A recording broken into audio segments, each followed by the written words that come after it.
In 2K, badges are super important, so imagine if a player had all 65 Hall of Fame badges. Well, today, there's going to be a player on each and every team who has all their badges on Hall of Fame. Starting off with the Sixers, DeAnthony Melton. He's been really good this year. He's played an important role for the team. I feel like the Grizzlies shouldn't have traded him, but he's going up to a 92 overall with all these badges, so they're going to have a huge effect on the way guys end up playing. Serge Ibaka requested a trade from the Milwaukee Bucks. Not really sure why. I mean, he isn't really playing. Maybe that's why. But now that he's able to get back out on the floor, he should be happy. He's going to be hooping at an 88 overall with all those badges. The Chicago Bulls have Kobe White. He's a guy who has also been in trade rumors. And finally, he's going to be able to go out there and just hoop. I don't think they're going to want to trade him. If he's an 89 overall out there getting buckets, yeah, they're not going to want to let him go. The Bulls need somebody to save their season, so hopefully Kobe can do that for them. The next team we've got is the Cavs. They've always needed wing depth. That's really the main thing they're missing. They've got two good guards. They've got Mobley. They've got Jared Allen. They're missing a good small forward, and who other than Dean Wade to save the day for them, man? With all these badges, he's going to be out there going crazy. I think he actually did get a contract extension from them. Don't know too much about him. He's a 73 overall in this game. I don't really know, man. He's an 89 now. Congrats, Dean Wade. The Boston Celtics are super overpowered. They're always cooking everybody in these simulations, but today we're going to make him even better. Big Al Horford, man. It's been amazing to see him play at such an older age of his career. Man, I'm cooking him. I'm calling him old, but yeah, Al Horford, old man, good badges. Hopefully he'll be able to play well for this Boston Celtics team.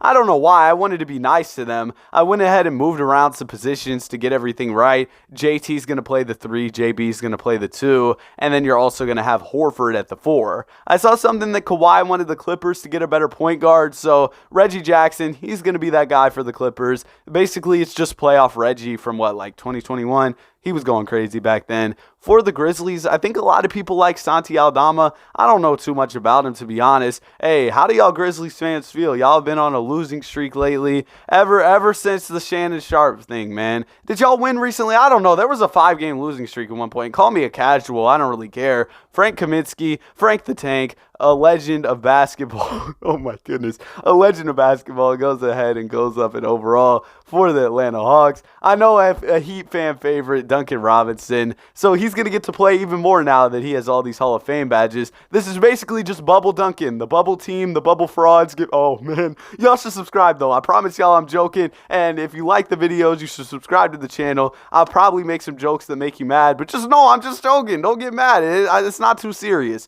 The GOAT, Mason Plumlee, 94 overall for the Charlotte Hornets. For Utah, I ended up upgrading Colin Sexton. Man, y'all forget how good Colin Sexton was in Cleveland. He was putting up some crazy numbers prior to his injury. He came back and Darius Garland became the greatest player of all time, so he didn't really get as many touches. And unfortunately, that's kind of just led to things going downhill for him, but not anymore. He's a 94 overall. Yo, did y'all know Alex Len is actually 7'2"? Hey, tap in with me. Let me know your heights down in the comment section. I'm 6'1". I'm a tall king, man. You're getting dunked on. Bro, I wish I could dunk. How am I 6'1" and can't dunk? Oh, what a waste of height. All right, for the New York Knicks, we're going to upgrade Evan Fournier. Bro just got cut out of the rotation. It's been a rough year for him. So we're going to go ahead and we're going to upgrade his badges. He's back. Evan Fournier is back, man. For the Lakers, y'all should have already known, man. Patrick Beverley, the Laker legend. Y'all see the putback? I didn't know Pat Bev had that in him. He really got up there. I didn't know he had that in him. For the Orlando Magic, Jalen Suggs. I don't know what happened to Jalen Suggs. Like, whenever he got drafted, I was like, oh, yeah, Jalen Suggs, he'll probably be good. He got picked high. I don't watch college basketball. I'm a casual. So I was like, oh, he'll probably be good. I haven't really heard much about him, though, since then. For the Mavs, Davis Bertans, he gets paid a lot of money to play basketball. Unfortunately, though, ever since he got that contract, things just haven't been the same. Like the Drake album, nothing was the same, man. For the Denver Nuggets, oh yeah, for the Nets, we did Cam Thomas. I'm just rambling too much. For the Denver Nuggets, we got Jeff Green. Uncle Jeff's about to go crazy for Denver.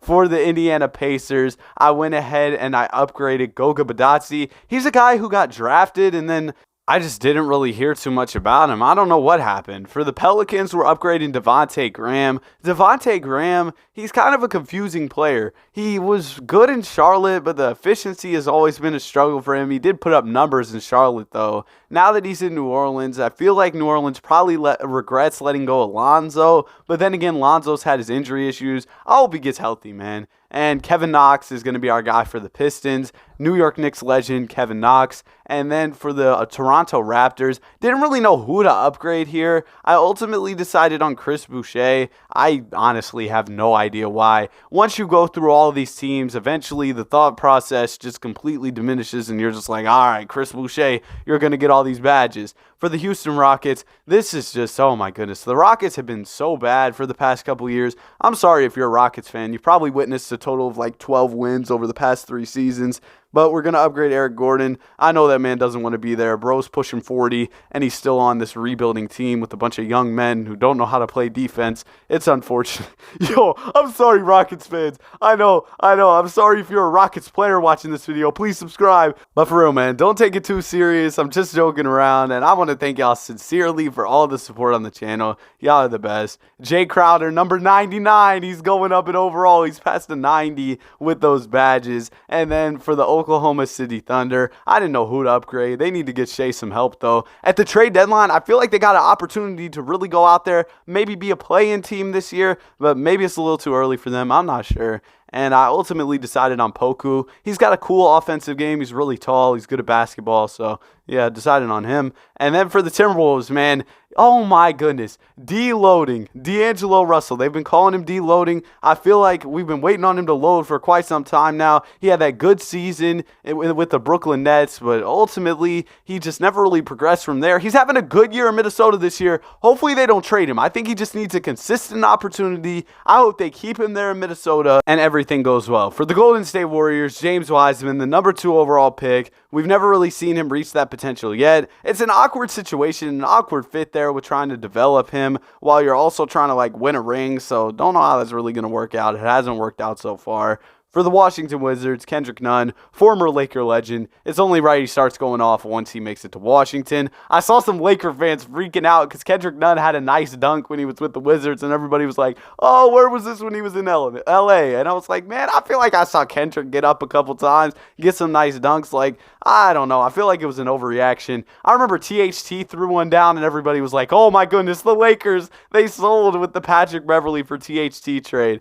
I don't know, man. The league looks completely different with all these guys upgraded, and I didn't even look at the All-Stars. I got to the All-Star break, and I couldn't find the All-Star draft. I might have skipped by it. I'm probably an idiot. I don't know what happened, though. Zach LaVine's off the bench now in Chicago because of Kobe White, and Poku's the DPOY. Cam Thomas has a good year in Brooklyn. Guys are putting up all-around stat numbers with good efficiency as a result of getting all these badges. It seems like they're also locking down defensively as Poku gets a DPOY. Colin Sexton getting buckets, averaging almost 30 a game, but that's in him. Y'all see the stats when he was in Cleveland. He could really get buckets like that. He could get buckets with the best of them. And then for the All-NBA third team, it's Jalen Suggs. And when I saw the rookie year efficiency while I was looking for his stats this year, I was like, oh my goodness, that's tough. And then Jay Crowder, he ends up averaging a little over 10, but he's almost averaging a triple-double. He's a couple stats off here or there, like around two more assists, around 2 more boards. He would have been there. And then Chris Boucher's on all defensive first. A bunch of our guys were on the all defensive teams.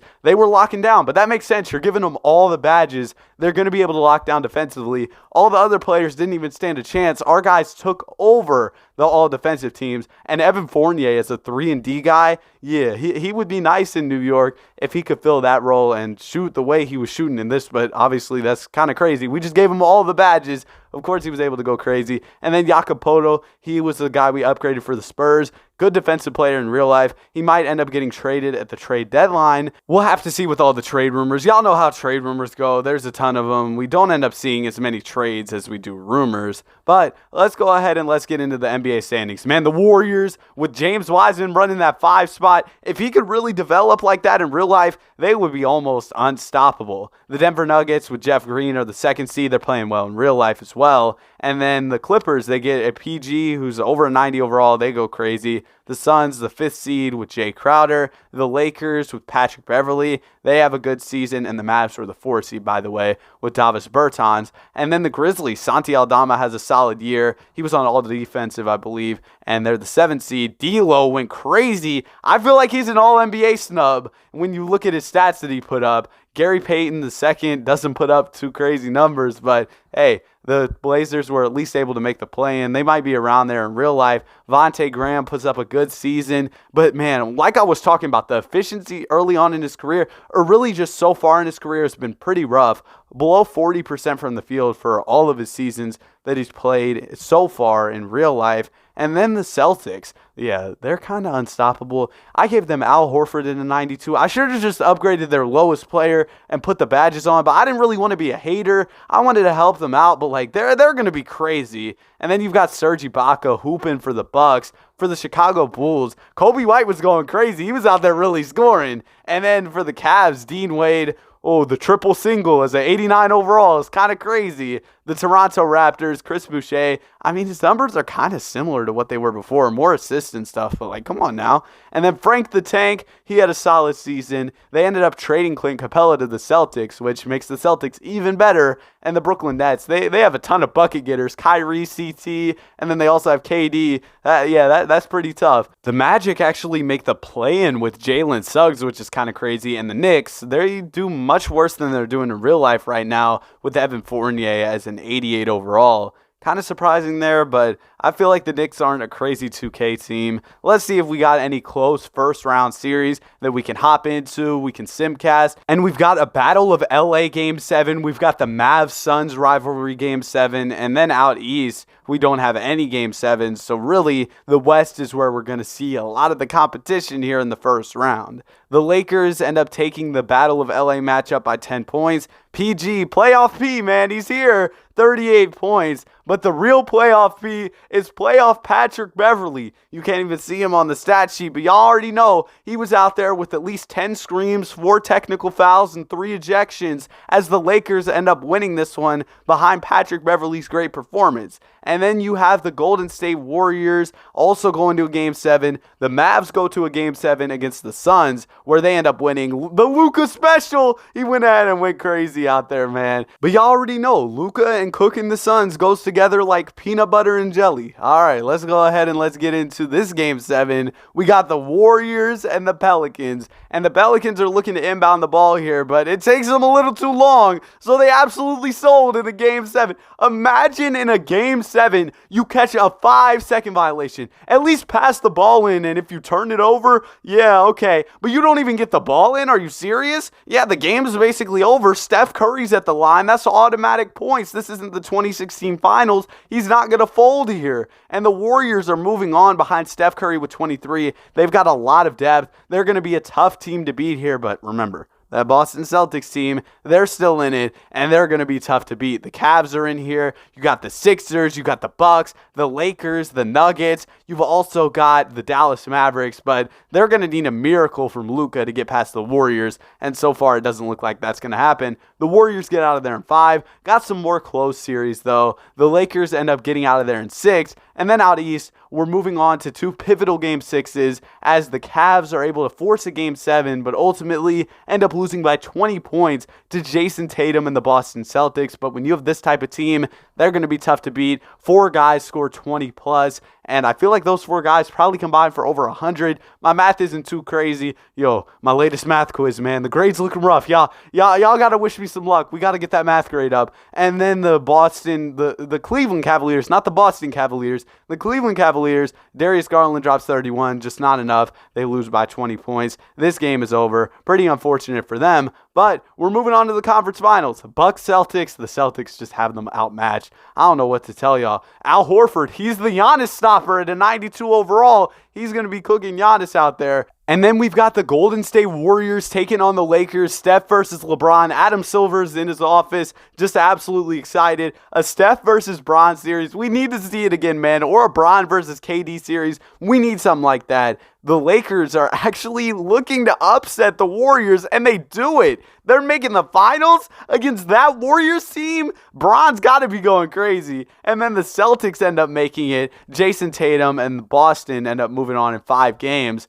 But look at the Lakers, man. They're really outmatched here. I don't know how they're going to make it happen. We'll have to see if they can do it. But in game 1, it's kind of looking like what I said was right, as they end up losing by 18 points. That's tough. Jason Tatum drops 40, and then you have JB with 29, Clint Capella with 17 and 12. Bron drops 35, but like, AD, what's going on? Like, AD needs to step it up here. He would not put up these type of numbers in real life. Like, AD's been hooping this year. Don't know why he just didn't do too much there. I don't know, man. But we've got a close game here as the Lakers are taking on the Celtics in game number 2 of the finals. Thomas Bryant has the ball in the post, and he's kind of just freezing. I don't know what he's doing. Please pass the ball to anybody else. Let Pat Bev ISO. Let him cook. Just get the ball out of his hands. LeBron for 3. Oh, man. Oh, LeBron. That's a rough one, man. But the Celtics get the ball back, and Jason Tatum has the ball at the top of the key with the chance to ice it. He takes it to the rim and slams it down.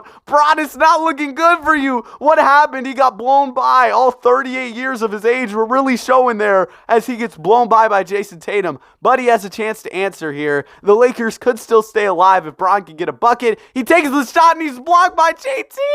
LeBron, what happened? LeBron sells in this one. If the Lakers wanted to have a chance in this series, I feel like they needed to take this game, and they weren't able to do it. But what's going on, AD? Like 15 points? Are you serious? And the Celtics take game 3. They take game 4. It's over. Hope y'all enjoyed the video. Have a great day. Be sure to like and subscribe.